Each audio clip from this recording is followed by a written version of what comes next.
Now, Chuck is intrigued. Chuck looking like Ron Burgundy tonight. Thank you, President. Hey, you know what? Speaking of that, this game, that escalated quickly. You kind of look like Ron. Did he say like I look marvelous? No, you look like Ron Burgundy. Who said that?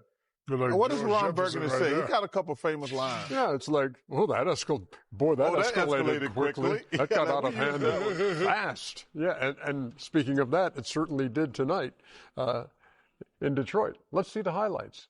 What do you say? Orlando took the opener. Dusty May. Never trailed. Went wire to wire on him. Hey, thanks for coming on the podcast, Dusty May. Yeah, he was great. He was really good. All right, Pistons trying to tie things up. 1-8 matchup. And Kenny, were y'all in the tournament? Look at Cade. Oh, the block. Yeah. On Banchero. Y'all won the tournament. We won the NIT. Yes, we did. Not in tournaments. Yep. Who won NIT? Auburn in did. tournaments. Thank you.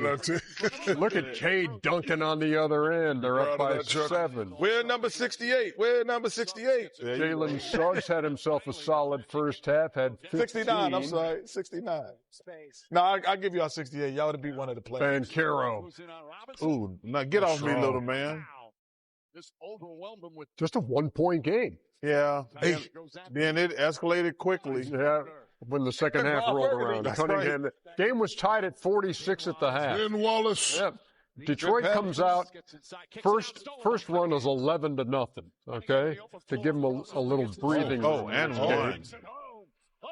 But that run would eventually grow to 30-3. He might be a legit 6'8", though, too. Cade Cunningham. He's a big kid. He better worry about some other scores stepping up. Duncan Robinson for 3. I'm not worried about Cade Cunningham. I'm worried about give me the candy. Asar Thompson, one of the best defenders in the game. Don't chase him. 22-3. Zeke liking it. Zeke. The great Isaiah Thomas. They outscore him 38-16 in the third quarter. Too little, too quick. It's always great to see the great Isaiah Thomas. In and out. Give me that. Now. Detroit Pistons having none of that down 2-0 stuff. No way. They come back and win 98-83 after dropping the opener. And they got to go down to Disney World now and see what happens. Yeah. Yes, they do. That snaps an 11-game home losing streak. What's the last year they won? Postseason 2008. Last time they won. That's crazy. That's a crazy stat. I think I was a Piston then. Hey, here's Lisa Salters with Cade. What was said in the locker room to cause what you guys did in that third quarter? We had to do a better job, keeping them off the offensive glass.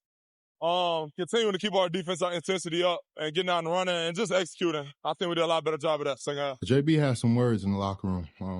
I think that lit a fire under us to, even press even more and, just separate ourselves. He does a great job at doing that.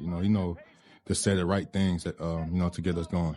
No more my bads. It's like they're out there hustling, getting offensive boards on us, and there's too many of them. Who's able to find that little spark. When we play defense at the level we're capable of, it triggers everything for us. We can be an elite defensive team, a disruptive defensive team that pushes and gets us transition easy baskets, and that's what we did. I think the term is overmodulated on that, Mike, but you got the gist. 98-83 is your final. I think you saw that Cade had 11 assists. That was important because he only had 4 the last game. Well, you said 11 today. Yeah. That's a good call. Yeah, thank you. The other thing, remember we talked in the pregame show about that points in the paint from game 1 when Orlando crushed them 54-34. Tonight it was 54-34 the other way, and Detroit ties the series at a game apiece. Still, they've lost the home court edge as they head to Orlando. Lost the home court edge, but they found themselves. I thought they being a number 1 seed, you're coming into the playoffs. There's a lot of expectations for the first time in Detroit, and you went back to it. They hadn't won a playoff game in 11 straight times at home. But there's a great expectation. I think that we're a little overwhelmed. And now they've kind of settled in to what they have been doing during the regular season. This is a team that they have a lot of defensive prowess, but they have to win the matchup between Tobias Harris and Duncan Robinson and Asar Thompson when they're on the floor. They have to win those matchups. To me, Orlando was satisfied with the game one win. You know, they played with them pretty much even the first half, but then when Detroit turned the pressure up, Orlando just kind of said, you know what, we're going to let you guys do what you do. And that's why they went on that 30-3 run. They're happy with, you know, still in the first game. You know, most teams with the killer instinct going to say, okay, we got number one, let's go get two. So again, they were satisfied with the game one win. I think game three would be much different in Orlando. Yeah, I agree with Shaq. I think they just like, okay, we got our split, because they didn't even try once halftime. They came out mentally like, let's don't just give up. Then when that 11-0 run, yeah, that was over. But it's very simple. Who's going to help Cade and Jalen Duren score? It's very simple. Orlando, to me, have more weapons. And Kenny said, it's got to come down to Thompson. It's got to come down to Tobias Harris. Who else? Robinson. Duncan Robinson. You got to score. The NBA Today game is you just can't win by playing defense. You got to score. You got to score, at least in my opinion, you got to get to 105 points. Because the two, you think about that, Chuck. Cade Cunningham and Duren, really only one of them is a real scorer. Yes. So if that's why Cade's assist is important. Right. He gets Duren involved. Because if he gets 30 and Duren gets 20, that's only 50. That's only 50 points. You got to get some more baskets somewhere else. But to me, Tobias Harris is the guy who's got to step up. He's a veteran. He should go in with the mindset, I got to get 20. I got to get 20. Duren's a 19 and 10 guy, but he's struggled so far. Yeah, but 19, like I said, 30 and 19. But that's up to Cade, though. You know, that's what I said before the game. Cade's got to play like LeBron did in game one. He's got, because Duren, I think I like him a lot as a player, but he's not a scorer. But it's up to Cade to get him scores. Yeah, 11 and 9 tonight. So somebody's streak is going to end when this series is complete, because Orlando hasn't won a series since 2010. They've had 6 straight first-round knockouts. Detroit hasn't won a series since 2008. They had Orlando tied up. It's almost 20 years. At a game apiece. Here you go, Chuck. You look There you go, Billy Crystal. Yeah, exactly. Hey, Corey Mitchell always tweets in. Corey, thank you for the support, brother. I don't know if we have a lot of Billy Crystal's a good dude, man. What that means. That is a very old. Billy used to go to all the Clippers games. That was a great SNL. Yeah, but Billy Crystal used to always go to the Clippers game. That's when you know you're a real fan, when you go see the damn Clippers play. I'm too young to remember any of that. The tickets were cheap, Chuck. What'd you say? Tickets were cheap. If you saw it happen last night, you know how absolutely frightening that was. Victor Wembanyama. Man. Right on the jaw as he hit the floor in San Antonio. Man, when you saw him try to get up, too, he was out of it. And a concussion there in game 2. Watch this right here. Yeah. So he is in concussion protocol. And to get the very latest, Shams Charania staying up late with us. And Shams, thanks a lot for doing that, because I know you get information that's pretty fresh on what's going on with Wemby. Fellas, yeah, let's get right up to the second. I'm told Victor Wembanyama was able to participate in cardio work here late Wednesday because his symptoms didn't worsen. He wasn't feeling worse than he did when he suffered that concussion. And as of right now, my understanding is he is hopeful that he'll be able to travel with the team to Portland on Thursday. But whether he's able to clear concussion protocol in time to play in Game 3 on Friday in Portland is an obvious question and jeopardy for the Spurs, because there are guidelines and protocols when it comes to the concussion policy.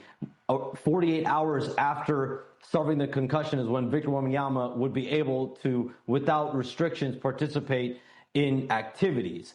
Within 24 hours, you're able to have at least light activity, which is what he was able to do today, because his symptoms didn't worsen. So that is the one good piece of news for the Spurs, that he was able to come in and do that. But overall, this is a process that's going to be seen by not only the Spurs medical staff, but the league's concussion protocol director. And he has to check boxes every single day. He has to clear neurological exams every single day.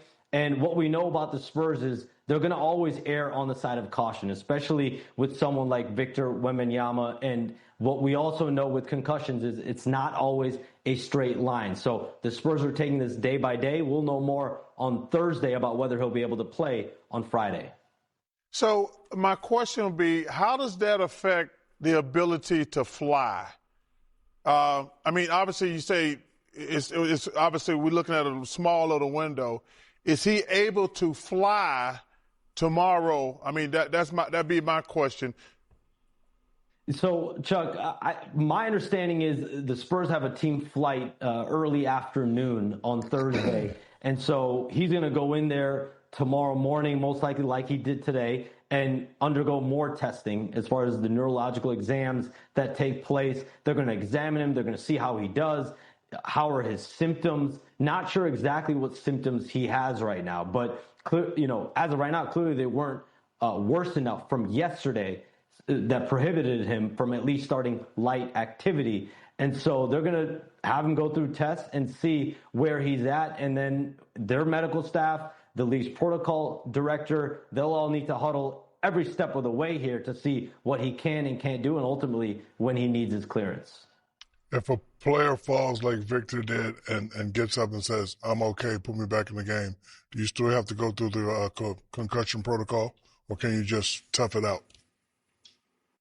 That's a great question, Shaq. I think if Wemby felt like that and came back in the game, I mean, it's human nature. How do you handle that situation? But I think eventually there's always team doctors that are going to then aid the player and see how the player is doing on a mental level. But you could see right there, as soon as Wemby hit the floor, the thud he had, thankfully for him, there was no fractured jaw, there was no facial injuries.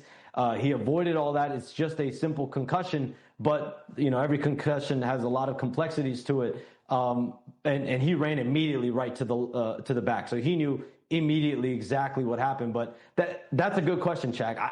I'm sure you, plenty of times in your career, you might have been hit hard enough to where you could have said you had a concussion. Sure. He was. Well, we just surprised you said it was a good question. Yeah. It's a simple concussion unless it happens to you. Sham, thanks a lot for the time. We appreciate all the latest information, and we'll see you down the road, man. Thank you. Thanks, guys.